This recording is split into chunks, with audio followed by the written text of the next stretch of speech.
Welcome back to the Bank of the West Nebraska basketball show here again with Coach Hoiberg. Coach, it was really something in that last game in Italy watching Charlie easily play and lead the team in scoring. And I mean, that was really the first time I had a chance to watch him play.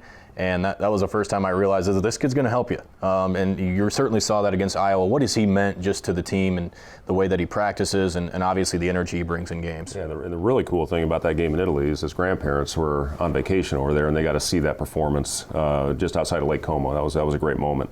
But yeah, Charlie, I could tell early on in the process and the practices that, this kid can play. And, he's a guy that will go out there and compete on every possession. And, for a freshman to come in here and, I've talked to, Coach Spichka at Pius, my boys are playing, my twins there, and, I had really good talks with him about Charlie and just, the amount of toughness that he brings. Everybody knows he can shoot in what he did last year to win a state championship, but the little things that he does, being able to guard the box outs. You saw the one that he had against Harms in the Purdue game where he just got into his legs and, wedged him out all the way almost to the free throw line. And, he can take the ball to the basket. He's a good passer. And, he just does a lot of things that are winning plays. And, I've been really proud of him. And, at the game we beat Purdue, he was the one guy, I think he played 9 minutes that game. It was the most he'd played.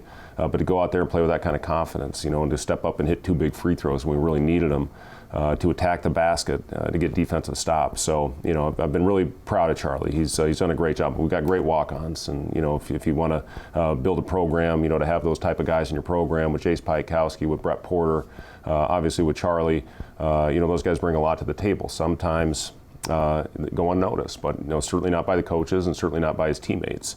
And Charlie, he's got a bright future ahead of him. We're really excited. Gave you 16 minutes against Iowa, and that's certainly a lift, and will be with 20 league games on the schedule for the Huskers again this year. Obviously, consistency very important in the Big Ten play and throughout the long league schedule, as we talked about. We'll get into a little of that and what are the keys to that that's coming up next.